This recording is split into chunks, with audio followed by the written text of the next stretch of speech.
लद्दाख में पिछले कई वर्षों से जारी आंदोलन ने एक बार फिर जोर पकड़ा है। पर्यावरण कार्यकर्ता और सामाजिक नेता सोनम वांगचुक की रिहाई के महज 2 दिन बाद सोमवार को लेह और कारगिल में बड़े पैमाने पर प्रदर्शन और रैलियां आयोजित की गई।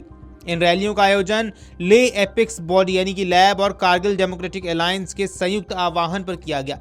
प्रदर्शनकारियों का मुख्य उद्देश्य केंद्र सरकार से लद्दाख को पूर्ण राज्य का दर्जा देने और क्षेत्र को संविधान की 6ठी अनुसूची के तहत शामिल करने की लंबित मांगों पर जल्द से जल्द वार्ता शुरू करने की अपील करना था। दरअसल लद्दाख के सामाजिक और राजनीतिक संगठनों द्वारा पिछले लगभग 5 वर्षों से इन मांगों को लेकर लगातार आंदोलन चलाया जा रहा है। 2019 में जम्मू कश्मीर के पुनर्गठन के बाद लद्दाख को अलग केंद्र शासित प्रदेश बनाया गया। उस समय से ही क्षेत्र के कई संगठन ये मांग उठा रहे हैं कि लद्दाख को पूर्ण राज्य का दर्जा दिया जाए और यहाँ की सांस्कृतिक, पर्यावरणीय और जनजातीय पहचान की रक्षा के लिए 6ठी अनुसूची लागू की जाए। इसी मुद्दे को लेकर सोमवार को लेह और कारगिल में लोगों का बड़ा हुजूम सड़कों पर उतरा और शांतिपूर्ण ढंग से अपनी मांगों को उन्होंने दोहराया है। कारगिल और उसके आसपास के द्रास क्षेत्र में सोमवार को पूर्ण बंद का असर देखने को मिला। कई बाजार बंद रहे और लोगों ने आंदोलन के समर्थन में अपने अपने स्तर पर भागीदारी दिखाई।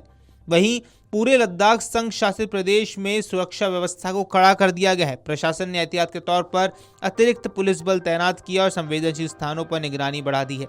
अधिकारियों की माने तो पूरे दिन के दौरान कहीं से भी कोई अप्रिय घटना की सूचना नहीं मिली और प्रदर्शन पूरी तरह से शांतिपूर्ण ढंग से संपन्न हुआ है। ये रैली लेह एपेक्स बॉडी की ओर से सितंबर में हुई हिंसक घटनाओं के बाद पहली बड़ी जनसभा थी। पिछले साल सितंबर के आंदोलन के दौरान कुछ सड़कों पर झड़पें हुई थी, जिसके बाद पुलिस और प्रशासन ने कड़ी कार्रवाई की थी। उस समय कई कार्यकर्ताओं को हिरासत में लिया गया था और स्थिति को नियंत्रित करने के लिए प्रशासन को सख्ती बरतनी पड़ी थी। उसी कार्रवाई के तहत पर्यावरण कार्यकर्ता सोनम वांगचुक को भी राष्ट्रीय सुरक्षा अधिनियम यानी कि NSA के तहत हिरासत में रखा गया था। सोनम वांगचुक लगभग 6 महीने तक हिरासत में रहे। केंद्र सरकार ने शनिवार को उनकी हिरासत समाप्त करने की भी घोषणा की। सरकार की ओर से कहा गया कि ये कदम सभी पक्षों के साथ रचनात्मक संवाद को आगे बढ़ाने के उद्देश्य से उठाया गया है, ताकि लद्दाख से जुड़े मुद्दों पर सकारात्मक माहौल में बातचीत की जा सके। हालांकि आंदोलन से जुड़े संगठनों ने पहले ही स्पष्ट कर दिया था कि वांगचुक की रिहाई के बावजूद वे अपनी मांगों को लेकर पीछे नहीं हटने वाले हैं। ALB और KDA ने वांगचुक की रिहाई से पहले ही अगले दौर की बातचीत की मांग को लेकर प्रदर्शन का ऐलान किया था। फरवरी में हुई हाई पावर्ड कमेटी की बैठक के दौरान इन दोनों संगठनों ने सरकार के सामने अपनी मांगों को फिर से रखा। इस बैठक में उन्होंने सोनम वांगचुक सहित करीब 70 अन्य बंदियों के बिना शर्त रिहाई की मांग भी की है। आपको बता दें, आंदोलनकारियों का यह कहना है कि जब तक सभी बंद कार्यकर्ताओं को रिहा नहीं किया जाता है और उनके खिलाफ दर्ज मामलों को वापस नहीं लिया जाएगा, तब तक आंदोलन जारी रहेगा।